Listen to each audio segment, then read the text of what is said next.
Tudo bem? Seja bem-vindo. Essa aqui é a live sobre câncer de mama triplo negativo.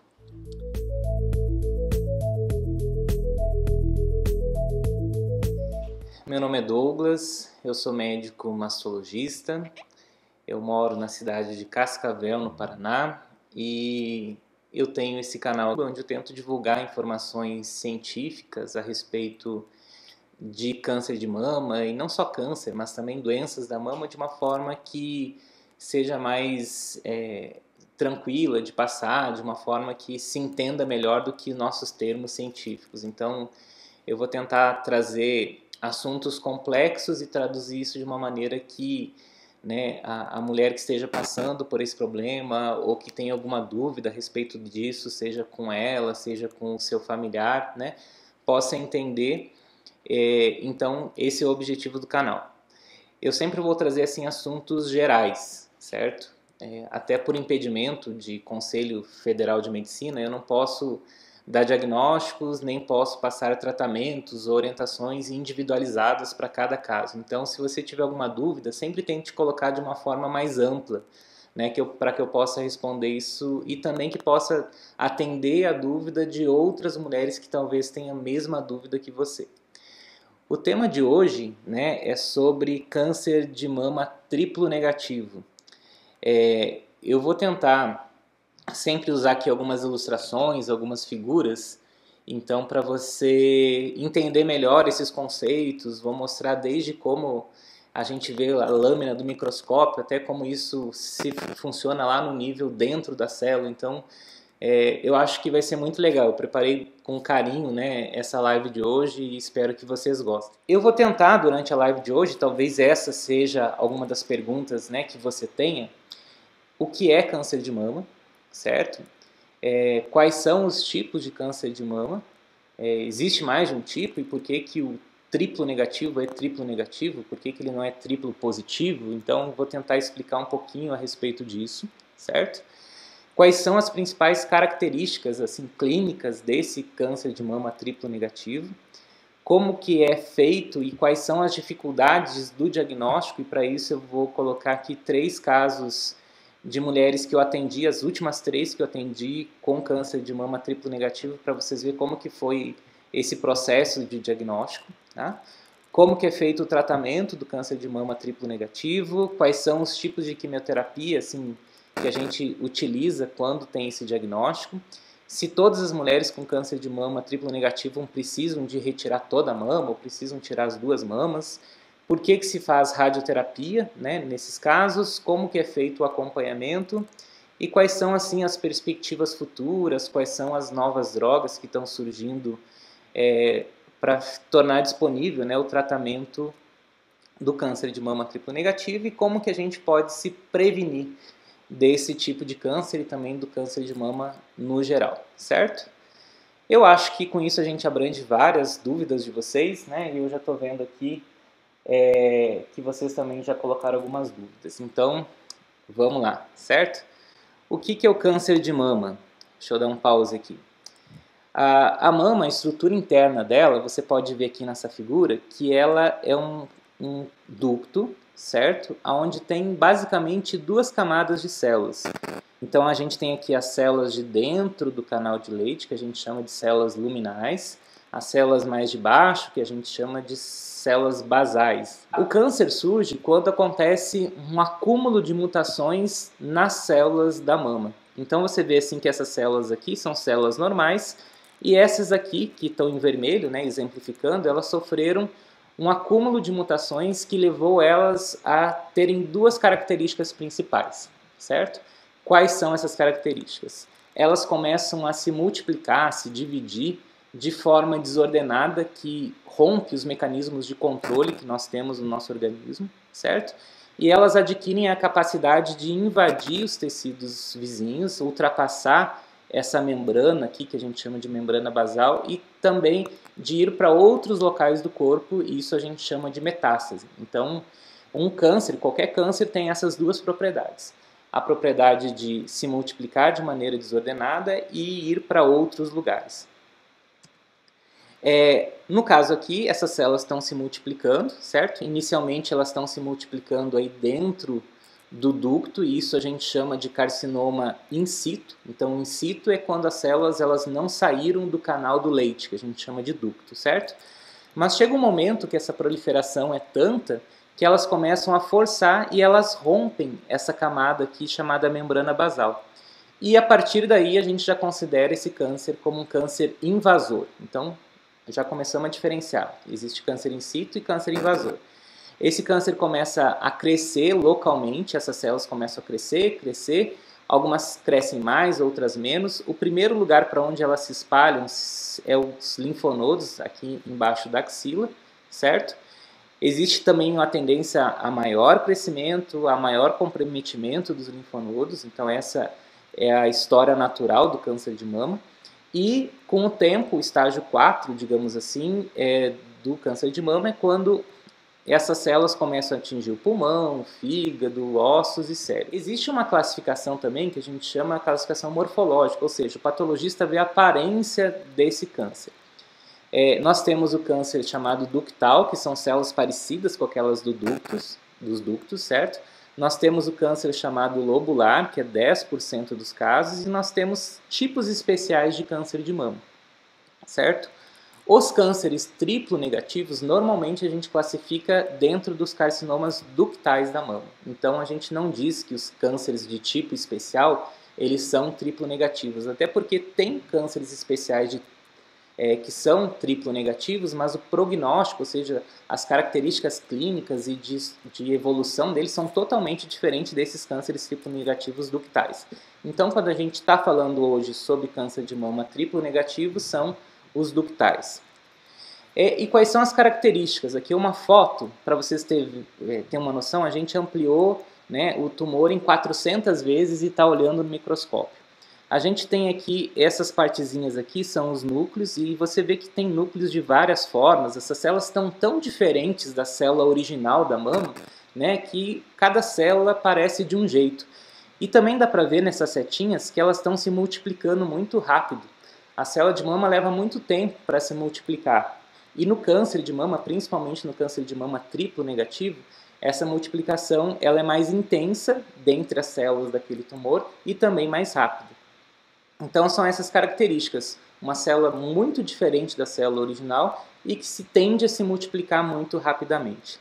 E por que triplo negativo? Quais são as 3 coisas que é negativa nesse tipo de câncer? A primeira delas são os receptores hormonais, certo? Nós temos o receptor de estrogênio que fica lá dentro do núcleo da célula, certo?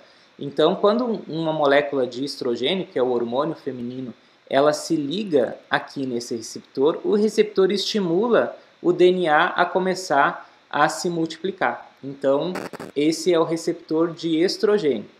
O receptor de progesterona é a mesma coisa. Na primeira fase do ciclo menstrual da mulher tem mais estrogênio, na segunda fase do ciclo tem mais progesterona. Então a progesterona também, a molécula vem aqui, se liga e também promove a divisão celular. A terceira coisa que o câncer de mama triplo negativo é negativo é para o aumento, né, da expressão de HER2. Vocês veem aqui que na membrana, então, o estrogênio está lá dentro do núcleo, receptor estrogênio e progesterona, e esse aqui chama HER2, tá? Também é como se fosse uma anteninha que capta um movimento do organismo para tentar se multiplicar. Por exemplo, né, se você tem um corte lá, e aquele tecido precisa cicatrizar, e precisa as células começarem a se multiplicar para reparar aquele dano que você sofreu. Então, alguns fatores de crescimento são enviados, né, tanto localmente quanto na circulação, e essas anteninhas aqui captam, que são chamadas de HER2, e estimulam lá o DNA também se multiplicar. O câncer de mama triplo negativo também é negativo para esse HER2, ele não tem essa super expressão, e num outro dia, talvez, se vocês quiserem, coloquem aí nos comentários, a gente fala só sobre o câncer de mama HER2 positivo. Então, aqui a gente tem uma imagem imunohistoquímica, respondendo a pergunta aí da Rosilene, certo? Rosilene, a imunohistoquímica, ela avalia isso. Esses aqui, ó, esses pontinhos marronzinhos, são uma análise imunohistoquímica dos receptores de estrogênio. Então, esse tumor aqui é positivo para receptor de estrogênio. Esse outro aqui, muito parecido, mas é feito numa outra lâmina, com outro tipo de anticorpo, é o receptor de progesterona, certo? Então, esse tumor aqui também é positivo para progesterona. E aqui embaixo, lembra que a expressão do HER2 é na membrana, né? Quando ele está super expresso? Aqui, esse anticorpo coroa esses receptores, então você vê circulando a célula, né? Fica bem bonitinho, parece uma parede, um muro de pedras, né? Então, você vê que aqui nesse tumor ele é super expresso para HER2, certo? Então, se o tumor, né, triplo negativo, ele é negativo, quer dizer que ele não tem nenhum desses marcadores. Ele não tem receptor de estrogênio, não tem receptor de progesterona e não tem HER2 superexpresso. Então, aqui a gente vê nessa figura a diferença entre ser positivo e ser negativo. Então, para isso que é feita a imunohistoquímica nos tumores de mama e cada combinação, como eu vou falar, tem uma particularidade. Vou falar rapidamente, há uns anos atrás, né, foi feito assim, não é análise imunohistoquímica, mas pegou os genes de centenas de tumores, né, e classificou basicamente em alguns 4 subtipos, de acordo com a expressão lá dos genes, né, que são o luminal A, luminal B, os HER2 enriquecidos e os basais. E muito se fala hoje em dia como se isso fosse sinônimo, mas não é muito bem sinônimo. O que foi feito foi tentar uma comparação entre a análise imunohistoquímica, que eu mostrei para vocês, e a análise molecular. Mas essa comparação não é muito perfeita, então a gente ainda está engatinhando, digamos assim, na classificação dos tumores de mama e principalmente nos tumores de mama triplo negativo. Então, o triplo negativo é um grupo de tumores que ainda tem várias subdivisões que ainda está se estudando assim, as características de cada uma delas.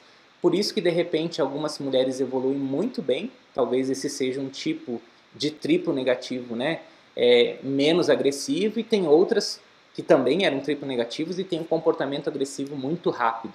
Então isso ainda está em estudo, a gente não tem uma resposta por que uns evoluem assim e outros evoluem assim. Mas é um campo que é um dos mais estudados atualmente dentro do estudo do câncer de mama. Então, né, de acordo com a combinação aqui, receptores hormonais, se eles são positivos, normalmente a gente classifica esses tumores em luminais. Se os tumores são HER2, receptores de estrogênio e progesterona negativos e tiver HER2 positivo, eles são HER2 superexpressos, e quando os receptores hormonais são negativos, o HER2 é negativo, ele é classificado como triplo negativo e 85% desses são daquele tipo basal que eu falei, mas isso não interessa agora, é só para vocês saberem por que tem médicos que chamam tumores de basais, tumores de luminais e outros falam, não, tem receptor hormonal positivo, receptor hormonal negativo. E é assim, tá? Então vocês entenderam aí um pouquinho dos bastidores lá que o médico patologista, que tem grande importância no diagnóstico de câncer de mama, né?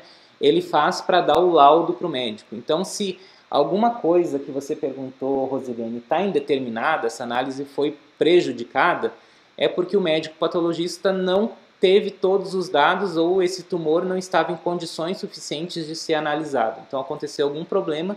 Normalmente, quando acontece isso, de uma imunohistoquímica ser indeterminada, existem duas coisas, né? Tentar repetir num material melhor, e para isso, às vezes, a gente tem que repetir a biópsia, se a imunohistoquímica foi feita na biópsia, ou esperar a retirada do tumor como um todo, ou parte dele, para que essa amostra seja melhor analisada através da imunohistoquímica. Quais são as características básicas, então, dos tumores triplo negativos, né?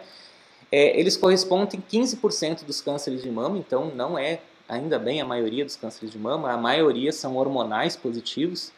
Eles têm a característica de ocorrerem mais em mulheres jovens, certo? 2 vezes mais frequente antes dos 40 anos de idade. E eles têm uma maior agressividade. Quais são os fatores que levam as mulheres terem ou não terem tumores triplo negativos, né? O que é mais comum de acontecer? A coisa mais comum de acontecer são mulheres que têm mutações nos genes BRCA1 e BRCA2. Eu já vou explicar isso. Da onde que surgiu essa observação?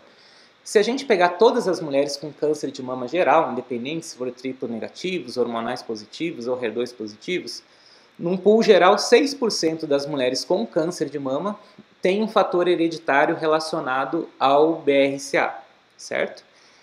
Se a gente pegar só as mulheres com triplo negativo, 20% delas têm mutações no genes BRCA. Então aí são quase, são 3 vezes mais frequente a associação de mutações de BRCA nos tumores triplo negativos do que nos tumores de mama como geral, certo? E se a gente pegar então só as mulheres que têm BRCA, de todas as mulheres que têm mutação no gene BRCA, 70% delas vão ter tumores triplo negativos. Então existe muito forte essa associação entre mutação de BRCA e tumores triplo negativos.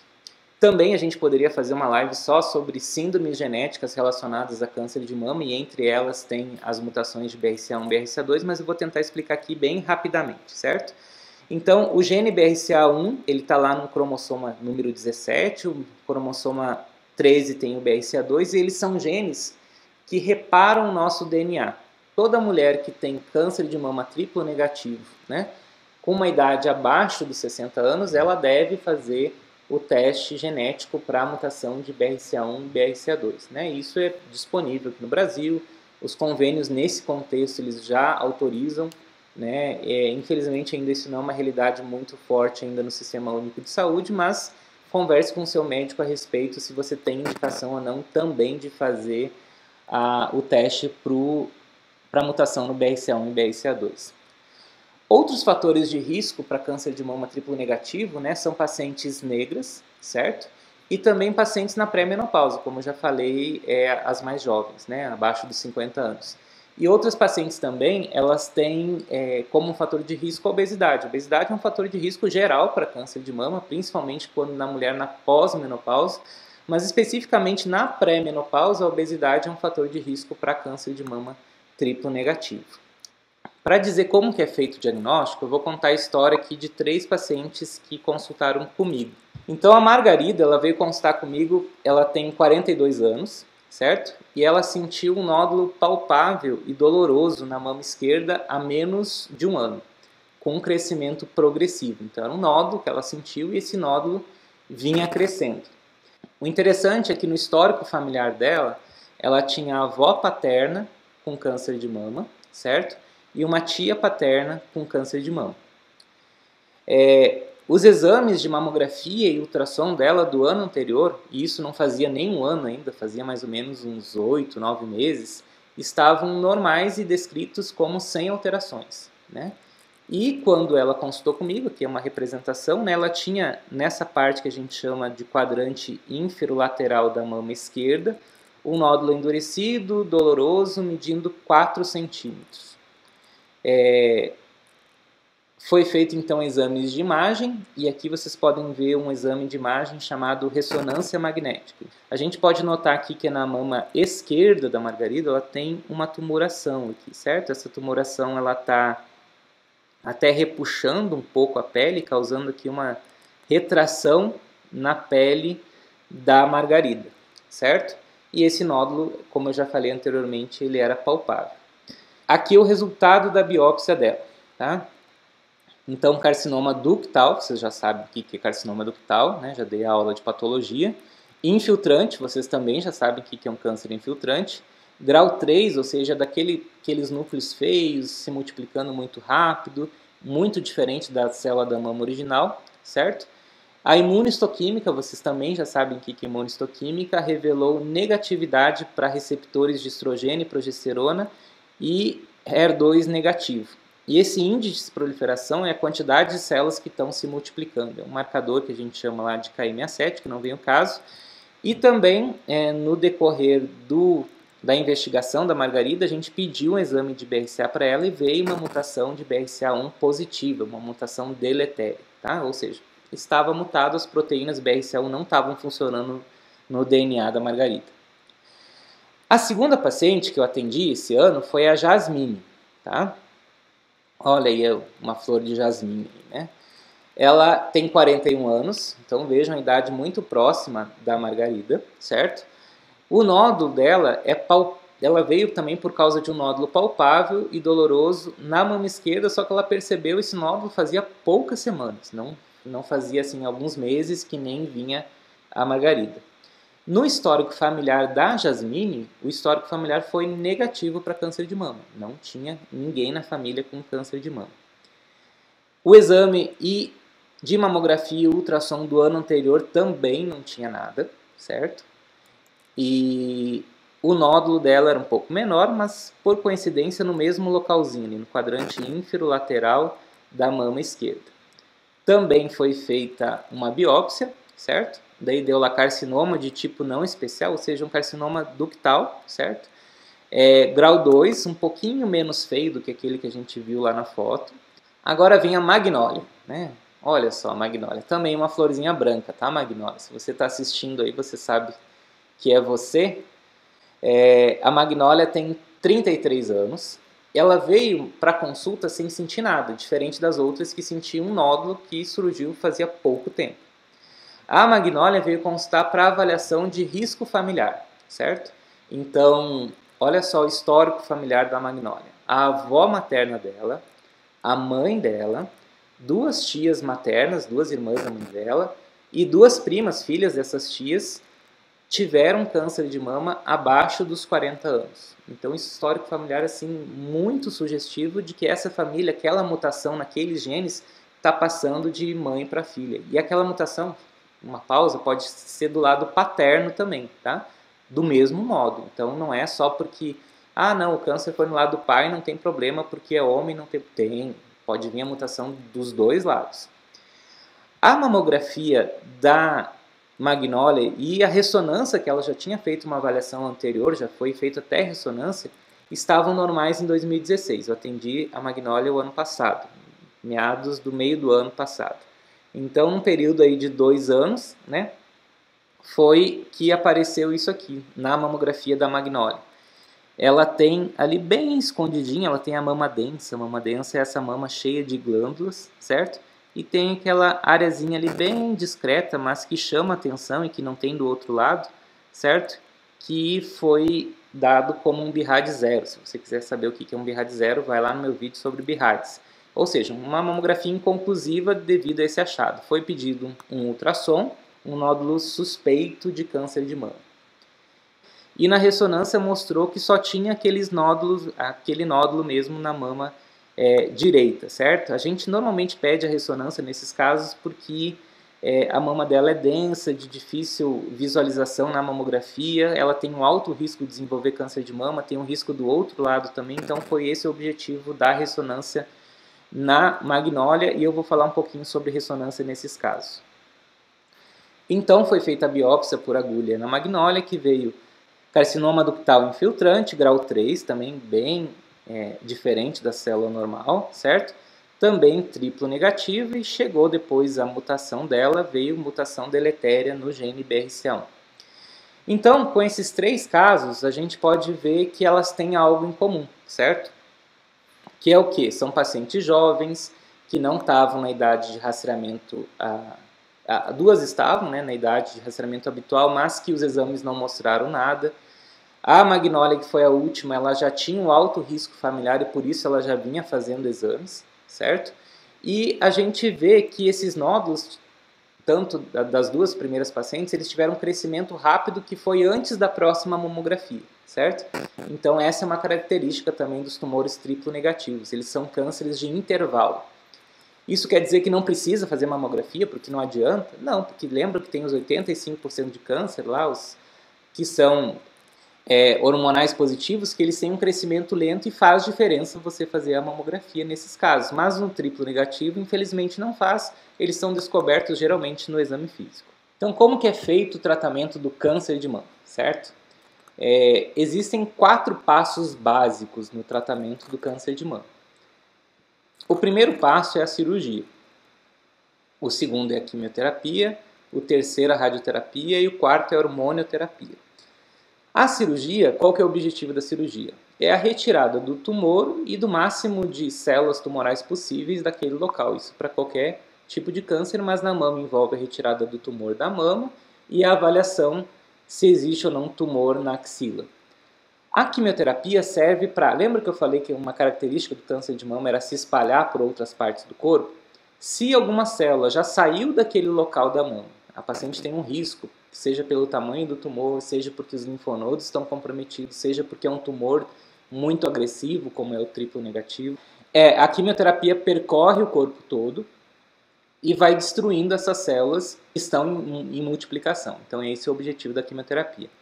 A radioterapia, ela serve para que, se por acaso depois da cirurgia ainda ficou na mama alguma célula que não foi vista durante a cirurgia e que talvez no futuro iria dar uma recidiva no local, ou seja, o câncer ia voltar no mesmo local ou em outra parte da mama, a radioterapia vai lá e faz com que essas células morram pela radiação, porque elas são mais fracas do que a célula da mama normal, certo?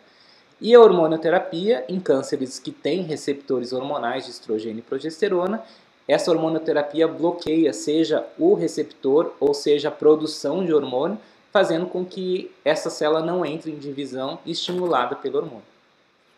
Então, em linhas gerais, esse é o racional do tratamento para todos os tipos de câncer de mama.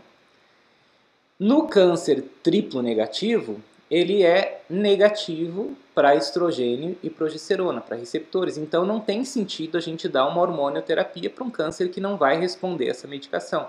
Então a gente não tem a etapa da hormonioterapia, certo? E em outras vezes, de acordo com cada paciente, de acordo com o perfil de cada paciente, da necessidade dela naquele momento, a gente pode inverter a ordem desse tratamento normalmente em relação à quimioterapia e à cirurgia. E daí a gente chama de quimioterapia neoadjuvante, quando a gente começa pela quimioterapia, depois a gente faz a cirurgia e depois a radioterapia. Às vezes não precisa fazer a radioterapia em tumores muito pequenos, localizados, com baixo risco de eles voltarem, até a radioterapia muitas vezes não é necessária. Mas, normalmente nos cânceres triplo negativos, ela é feita. Muito bem, vamos falar então um pouquinho sobre a quimioterapia. Como eu já falei, qual que é o objetivo da quimioterapia? Atingir essas células tumorais circulantes. O câncer de mama triplo negativo responde melhor à quimioterapia do que aquelas pacientes com cânceres hormonais positivos, porque o mecanismo de divisão é basicamente por estímulo hormonal, e no câncer triplo negativo ela está se dividindo muito rápido e os quimioterápicos agem quando a célula está se dividindo, certo? Por isso os efeitos colaterais da quimioterapia, que os principais são, os mais visíveis, a queda de cabelo, náuseas, vômitos, desânimo, às vezes problemas de inflamação das mucosas, alterações no crescimento de unhas, sobrancelhas, cílios, porque são partes do corpo onde as células estão se dividindo. E a quimioterapia também age nessas células normais, não só nas células tumorais. Só que as células normais, elas têm mecanismos de reparo melhor, que elas voltam depois a crescer normalmente após o estímulo lá da quimioterapia. E o objetivo da quimioterapia, então, é matar essas células que estão circulando. Diferente de outros tipos de câncer, a gente pode comentar no outro dia, os tumores triplo negativos, quando são mais do que 5 milímetros, maiores que 5 milímetros, eles têm indicação já de fazer a quimioterapia. Quais são os principais tipos de quimioterápicos utilizados no câncer de mama triplo negativo? Tá? Existem vários. Tá? Isso não é uma regra. Normalmente é o esquema mais utilizado comumente. A gente tem as antraciclinas, certo? A ciclofosfamida e os taxanos.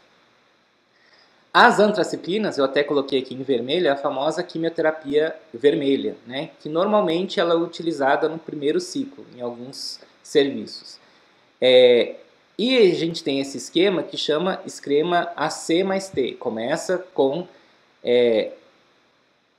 as antraciclinas, com ciclofosfamida, e normalmente nos cânceres de mama triplo negativos é feito a cada 14 dias, certo? Esse esquema, cada 2 semanas por 4 semanas. Depois, essa paciente vai para o esquema com taxanos, que normalmente as mulheres costumam dizer que é a quimioterapia branca, que são 12 vezes a cada 7 dias. Então, esse é o esquema AC mais T. Tá? Existem outros esquemas, pode ser que você esteja utilizando de maneira diferente, o que não tem problema. Isso o oncologista clínico é o médico que decide qual que é a melhor abordagem, qual o melhor tipo de quimioterápico para você. Como eu falei, a quimioterapia pode ser feita antes da cirurgia. Quando que a gente faz isso? Quando esse câncer ele já é localmente avançado, ele já está um pouco grande. No caso do câncer de mama triplo negativo, uns 2 centímetros a gente já considera que ele está um pouquinho grande, certo? Quando a gente quer diminuir esse tamanho do tumor para possibilitar não tirar toda a mama, mas uma parte da mama só, é uma estratégia de tratamento, diminuir o tumor com quimioterapia para depois operar. Tem esquemas que usam mais quimioterápicos quando é feito antes da cirurgia, então também é uma possibilidade, já que não tem a hormonioterapia depois, é tentar usar o máximo de medicações para que o paciente fique curada com a quimioterapia, certo? E um dos objetivos nossos é chegar a uma resposta patológica completa. O que é a resposta patológica completa? É quando a quimioterapia funcionou tão bem, certo? Que quando você vai fazer a cirurgia, retira aquela área onde estava o tumor, você não encontra mais tumor. O tumor morreu todo com a quimioterapia neoadjuvante. E isso alguns estudos mostram, outros nem tanto, mas que ocorre um aumento da chance de cura a longo prazo dessa mulher que adquiriu a resposta patológica completa. Agora, mas se eu não tive a resposta patológica completa, ok, não quer dizer que a quimioterapia não funcionou. Quer dizer que naquele tumor da sua mama, ela provavelmente diminuiu, certo? Mas não diminuiu tanto assim. Outra coisa relacionada à resposta patológica completa é que quando não acontece a resposta patológica completa, e daí é uma outra pergunta que eu estou respondendo que já foram feitas, pode ser colocada outras medicações depois da cirurgia. Então, a resposta patológica completa aumenta as chances de cura, certo? Ela possibilita, se não adquirida, né, o prognóstico continua o mesmo e possibilita o uso de mais drogas depois, quimioterápicas depois da cirurgia, certo? E aqui normalmente é o esquema que a gente introduz os platinados ou a carboplatina e a capecitabina nesse esquema. Então, como é que funciona esse esquema também de quimioterapia neoadjuvante no câncer de mama triplo negativo? Em linhas gerais, começa com o mesmo esquema e quando a quimioterapia branca lá do Taxol ela é colocada, adiciona-se a carboplatina, certo? Essa paciente depois é submetida à cirurgia e caso ela não tenha resposta patológica completa, alguns serviços, né, baseado em alguns estudos, não é a maioria dos estudos, podem acrescentar essa capecitabina que o nome comercial é a Xeloda. Então essa é a diferença também respondendo a pergunta que foi enviada quando que se usa a capecitabina no câncer de mama triplo negativo. Em linhas gerais, seria quando não adquire resposta completa, né, depois da quimioterapia neoadjuvante. Então, está respondida a pergunta. Qual o motivo que o tumor não reage à quimioterapia? Como eu falei, o tumor triplo negativo é um nome que a gente dá para um grupo diverso de tumores que ainda estão sendo estudados, certo? Então, alguns respondem bem, outros nem tanto. Então a gente ainda não sabe, né? Não tem características biológicas, igual aqueles marcadores que eu mostrei no início, para saber dentro desse grupo quem que vai responder e quem não vai. Por isso que a gente tem que tratar no momento todas com quimioterapia e avaliar essa resposta, certo? A minoria das pacientes, menos de 3% das pacientes, progridem mesmo fazendo quimioterapia. Então, na grande maioria, ou o tumor fica estável ou ele diminui bastante. Tá? Então, esse é o objetivo da quimioterapia. Existe prazo para quimioterapia e cirurgia? Existe um prazo que a gente diz entre a cirurgia e começar a quimioterapia. Os estudos mostram que se você fez a cirurgia, você tem mais ou menos 30 dias para começar a quimioterapia no caso dos tumores triplo negativos para não diminuir as chances de cura da quimioterapia. Então, esse é um tempo importante, 30 dias atualmente é o que a gente tem utilizado como ponto de corte para tentar começar logo a quimioterapia.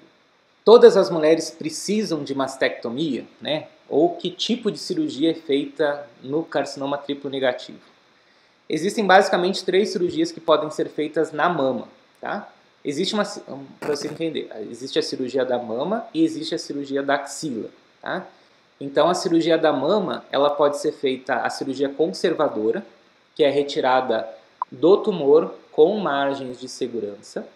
Pode ser feita a mastectomia, que é a retirada de todas as glândulas mamárias, com ou sem a retirada do mamilo e da areola, tá? Isso depende de alguns fatores.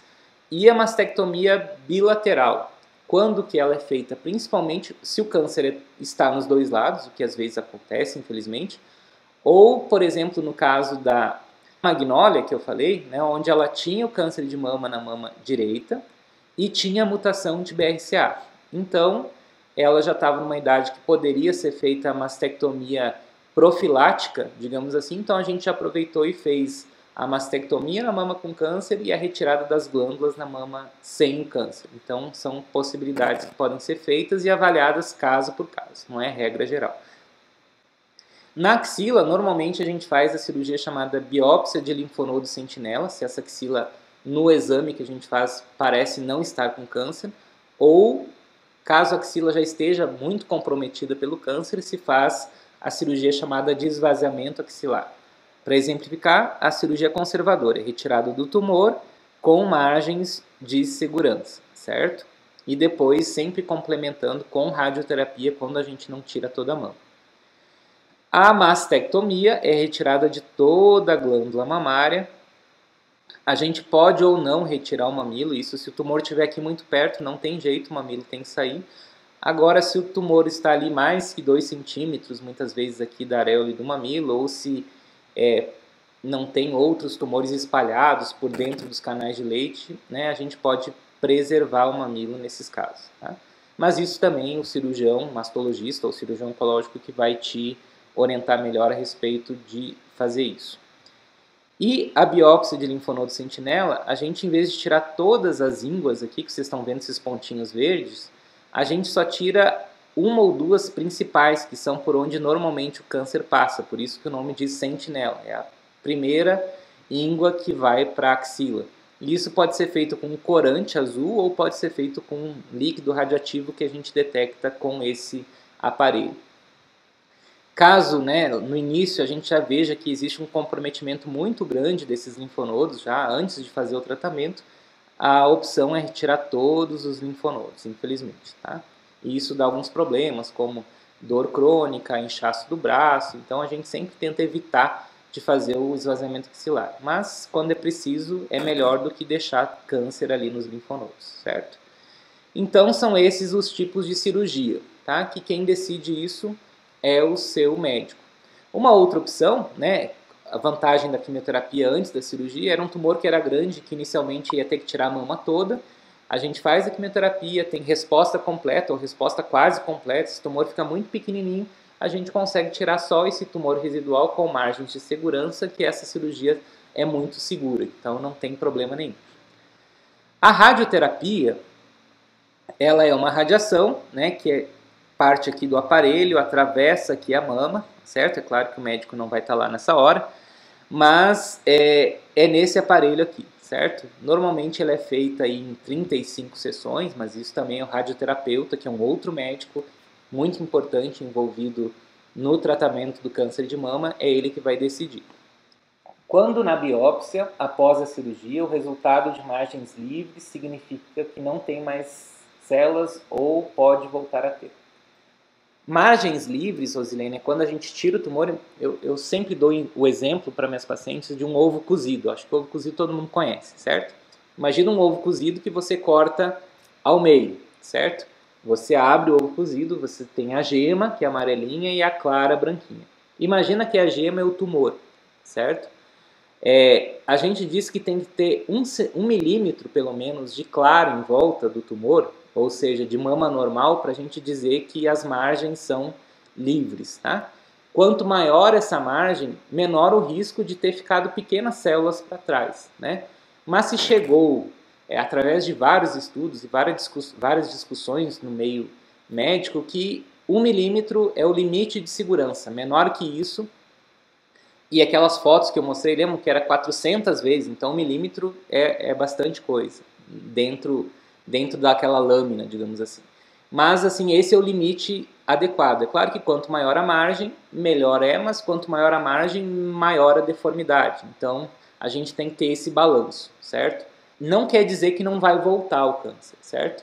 Então, essa é a margem de segurança que diminui as chances de recidiva, mas elas podem acontecer. Por isso, Rosilene, que a gente faz a radioterapia, certo? Para diminuir ainda mais essa chance do câncer voltar, principalmente quando a mama não é retirada toda. E se a gente retira a mama, é mais seguro do que tirar o tumor com margens e radioterapia? Não, os estudos mostraram que a sua chance de cura fazendo a cirurgia conservadora ou tirando a mama toda, a longo prazo é a mesma, né? Então, se o médico propor para você não tirar toda a sua mama, principalmente se você não tem a mutação de BRCA, né, não tem problema, fica bem tranquilo em relação a isso, tá? Ele está sabendo o que é melhor para você. Como que é feito o acompanhamento? Tá? Normalmente a gente segue essa regrinha. Nos primeiros 2 a 3 anos, as consultas são a cada 3 meses. Pode ser só com oncologista, pode ser só com mastologista, ou às vezes, como eu costumo fazer aqui onde eu trabalho, a parte local, né, da mama, o cuidado com a outra mama, mamografia, ultrassom, ressonância, essa parte local eu costumo fazer. E o meu colega oncologista clínico vê a parte de exames, do tratamento, que se ainda tem algum tratamento para fazer. Então, o tratamento e o acompanhamento do câncer de mama ele é multidisciplinar. Tá? Então, isso a gente tem que saber que existem vários profissionais envolvidos. Às vezes, dependendo do serviço, é um que faz tudo isso e está tudo certo. Tá? Confie nele. Até o 5º ano, então depois de 2 a 3 anos até o 5º ano, a gente faz controles semestrais e após o 5º ano de diagnóstico, a gente faz controles anuais, tá bom? Como eu já falei, se faz a avaliação clínica, né, da mama e da axila, alguns exames de sangue que estão indicados ou não, de acordo com o seu médico, isso é um assunto muito discutível, então não é um assunto que eu possa dizer aqui que é assim que tem que ser feito, tá? Cada serviço tem o seu protocolo e você tem que seguir, se pede exame de sangue, se pede exame de imagem, isso aí é de acordo com cada serviço. As metástases são um grande medo nosso, né? Tanto de você quanto nosso. A gente também fica angustiado com isso, em saber se as pacientes estão ou não com metástase. Elas podem ser diagnosticadas através de exames de imagem, tá? Ou através de uma avaliação clínica. Se a paciente de repente vem, né, com dores muito fortes de cabeça, que ela não tinha antes e que começaram agora, com distúrbios de visão, né? A gente suspeita, nesse caso, que ela possa ter uma metástase, por exemplo, no cérebro, infelizmente, né? Não é muito comum, mas, por exemplo, o câncer de triplo negativo tem poucos sintomas ósseos, mas se de repente a mulher não sentia dor nenhuma e começou com uma dor na coluna nova, né? Que é muito intensa, que não melhora com analgésicos, que tem que tomar remédios muito fortes para resolver, muitas vezes a gente tem que pedir alguns exames para que veja se não tem metástase ósseas, né? Então isso depende de cada caso. Então, durante o acompanhamento a gente vai avaliando a necessidade de fazer exames ou não e avaliando quais são os sintomas que essa mulher tem. As metástases mais comuns no câncer de mama triplo negativo é no fígado, pulmão e cérebro. Essa foto aqui ela exemplifica a diferença de tumores triplo negativos, certo? De tumores não triplo negativos em relação à incidência, à frequência de metástase. Calma, a frequência, não quer dizer que todas as mulheres vão ter metástase. Não, uma minoria vai ter metástase e quanto maior o tumor no estágio inicial, maior é a chance de ter metástase. Então, por isso que vocês viram naquele primeiro vídeo, estágio 1, estágio 2, estágio 3, estágio 4, quanto mais perto do 3, maior o risco de ter metástase, certo? E os tratamentos são mais intensos. Então, o câncer de triplo negativo das mulheres que têm metástase, certo? Vamos fazer assim, 30% no cérebro, 40% no pulmão, 20% no fígado e 10% nos ossos. Diferente de outros cânceres, né, que não são triplo negativos, que a incidência é maior de metástase, outros cânceres de mama, que é a maioria mais frequente nos ossos. Quais são as perspectivas futuras do tratamento do câncer de mama, certo? O que tem aí lançado, né, de novas medicações, se elas já estão ou não estão disponíveis, para quem que elas estão disponíveis. Normalmente, as novas medicações, elas levam anos para ser desenvolvidas, tá? Desde que pegue lá a molécula e teste nos ratinhos, né, no laboratório, e se torne realmente promissora, depois começa a testar em em pacientes que têm já uma doença muito grave e se vê se isso melhora, né? Primeiro a gente testa nos estudos clínicos, digamos assim, né? Em pacientes metastáticos, que a gente vê a resposta muito rápido. Depois a gente vem para pacientes que não têm metástase, depois até para antes de fazer a cirurgia, que é neoadjuvância. Então, é de trás para frente que as novas medicações são incorporadas, até para ver a segurança e realmente a eficácia delas. Então, quando se diz na internet, principalmente, se lançou uma nova droga promissora que promete curar todos os casos de câncer de mama triplo negativos, não é assim, tá? Desconfie. Se você está em dúvida, procure seu médico, pergunte isso, tá? Porque nem sempre é para todos. Normalmente é para um grupo muito restrito de pacientes que aquela droga funciona, como eu vou mostrar aqui nessa figura, por exemplo. Lembram daquele vídeo do DNA que o BRCA vem? Antes do BRCA vinha a PARP, certo? Uma das medicações que estão aí no mercado, a principal delas chama olaparib, né? São as inimidoras de PARP. Só que essas medicações funcionam mais naquelas pacientes que já não têm o BRCA, porque só sobrou o PARP para reparar o DNA. E se o PARP também não funciona ou é inibido por essa medicação, essas células de câncer que têm várias mutações, né, que são muito diferentes das células normais, elas começam a morrer porque a falha no DNA se torna tão grande que ela não consegue sobreviver. Então essa medicação são os inibidores da PARP, certo? Que são utilizadas em pacientes que têm câncer triplo negativo com mutação de BRCA e são metastáticas no momento, tá? Então é nesse subgrupo que essa medicação, né, os inibidores da PARP são utilizados. Uma outra que surgiu recentemente, né, outras duas, daí é a imunoterapia. Como é que funciona isso? Se viu que alguns tipos de câncer triplo negativos têm dentro deles células de defesa. Daí você pergunta, né, as células de defesa não eram para funcionar, né, num câncer? Elas reconhecem essa célula como diferente e vão lá e matam essa célula. Normalmente é isso que é para acontecer mesmo, né? Só que a célula tumoral desenvolve um disfarce. E esse disfarce é esse aqui, ó, a PDL1. Nossa, o que é isso? Então, o normal era a célula tumoral não ter o PDL1.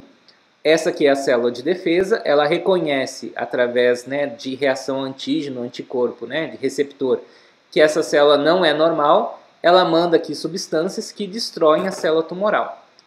Só que esse mecanismo ele é desligado quando essa proteína aqui da célula de defesa PD1 é ligada pela PDL1.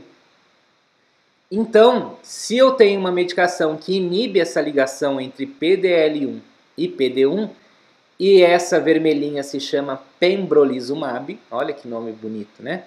E essa amarelinha, essa medicação que inibe a PDL1 se chama atezolizumab, olha que nome bonito também. Essa reação de disfarce, digamos assim, da célula tumoral não acontece e a célula de defesa reconhece essa célula tumoral como anormal e manda aqui substâncias que destroem essa célula.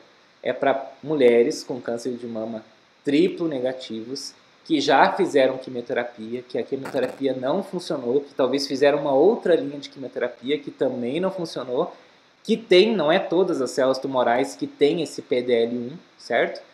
Que vão ter indicação dessa droga, certo? Então, também tem que ver se isso, né, já foi liberado no Brasil. Então, nem sempre o que surge lá nos Estados Unidos, no outro dia está aqui no Brasil e está disponível nos convênios e no SUS. Então, isso é um processo que às vezes demora alguns meses ou até anos, tá? Então, esse é o mecanismo de ação do pembrolizumab e do atezolizumab. Lembram aquela imunistoquímica, né? Essa aqui é um pouco diferente. Os anticorpos são para marcar as células de tumores, né, e as células aqui em volta que tem o PDL1. Então, você está vendo aqui, essas que estão pretinhas são as que tem. Então, nesse tipo de tumor, talvez funcionaria essas drogas de imunoterapia que eu falei anteriormente. Outras drogas promissoras, né, lançou esse ano um artigo sobre essa proteína TROP2, e todas essas coisinhas coloridas aqui são mecanismos de sinalização celular aonde tem se estudado, vocês veem aqui, ó, o nome das drogas que estão se estudando nos tumores triplo negativos, certo? para ver se elas entram, né, na nossa prática clínica. Então tem muita coisa sendo estudada, mas isso demora muito tempo. Então, para encerrar, agora de verdade, como que a gente se previne do câncer de mama, certo?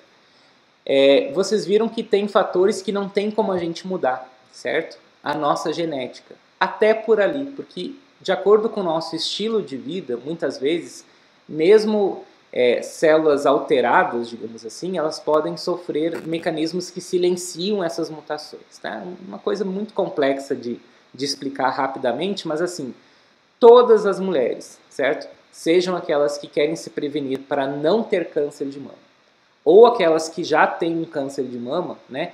Elas devem mudar seu estilo de vida. E, resumidamente, essas 6 atitudes que estão nessas figuras, certo? Elas são essenciais para essa mudança de estilo de vida. A primeira é em relação à nutrição, certo? A nutrição é muito importante tanto na prevenção, no acompanhamento e na diminuição de efeitos colaterais do tratamento, quanto na prevenção da recaída. Isso é tão importante que, por exemplo, aqui no local onde eu trabalho, tem uma nutricionista especialista em nutrição oncológica, cujas minhas pacientes normalmente encaminham para ela fazer essa avaliação, né? Isso diminui muito efeitos de quimioterapia, né? Melhora a composição. Né? Lembro que a obesidade era um fator de risco para câncer? Só que muitas vezes a pessoa é obesa mesmo tendo peso normal, porque ela tem pouca massa magra, pouco músculo e tem muita gordura. Então, a avaliação nutricional ela serve para tentar modificar esses parâmetros antropométricos, ou seja, de composição corporal no nosso organismo, e também ajudar a ver que alimentos ou eventualmente suplementos, não é a regra suplementos, mas que alimentos potencializam, né, o efeito aí, no tratamento do câncer de mama. Tá? Não existe também um tipo de alimento mágico. Se você come graviola, né, ou toma chá da graviola, que você vai curar do câncer de mama. Isso não existe. Isso é uma abordagem ampla, né, uma combinação de alimentos que também normalmente tem que ser individualizada. Nos cânceres de mama triplo negativos, especialmente em termos de nutrição, digamos assim, um dos suplementos que pode ser utilizado é a vitamina D, que tem se provado que ela pode ajudar principalmente nos cânceres de mama triplo negativos. Então, isso tem que ser medido e tem que ser feito um cálculo, né, ou pelo médico ou pela nutricionista, para ver se você tem níveis adequados de vitamina D. Tá? Em relação ao câncer de mama triplo negativo, especificamente, que é o nosso foco aqui hoje, a atividade física, vários estudos têm mostrado que pelo menos de 30 minutos a 60 minutos, pelo menos 5 a 6 vezes por semana de uma atividade física que faça você se movimentar, suar, seu coração acelerar, e quanto mais intensa, melhor essa prevenção. Então, se você tem dúvida, procure primeiro fazer uma avaliação cardiológica, ver se você tem condições de fazer atividades físicas, né? Procure um profissional que te ajude, ou, né, se você caminha, certo? E consegue fazer uma caminhada, que você veja que você está fazendo um esforço, seu coração acelerou e você se sente bem com isso, vá aumentando essa caminhada aos poucos, tanto o tempo quanto a intensidade, para que você consiga diminuir a inflamação no seu corpo. Então o exercício tem muitos benefícios em diminuir a resistência à insulina, em diminuir a inflamação geral no seu corpo, que é o terreno onde o câncer quer se instalar. Isso também é um assunto para um outro dia. Não posso deixar de falar que o álcool aumenta o risco de câncer de mama, como no geral, certo? Cigarro também, então isso também, o cigarro é a coisa que mais aumenta o risco de qualquer tipo de câncer. Controle de estresse, né? Então, se você tem uma vida estressada, tente reavaliar que momentos, que situações, se seu trabalho é isso mesmo, certo? Eu sei que talvez possa não ser agora o melhor momento, mas assim, tente reavaliar esse controle de estresse. Sono. Lembra que eu falei que a gente tem mecanismos de reparação do DNA, né? Esses mecanismos de reparação do nosso DNA, eles são estimulados principalmente enquanto a gente está dormindo. Então, ter um sono de boa qualidade, pelo menos de 7 a 8 horas, né? Isso é o ideal. Se você não tem esse padrão, procure um profissional, certo? Existem médicos especialistas em medicina do sono que podem te ajudar a avaliar como que está a qualidade do seu sono. E ter relacionamentos saudáveis. E esses relacionamentos saudáveis envolvem tanto relacionamentos interpessoais, né?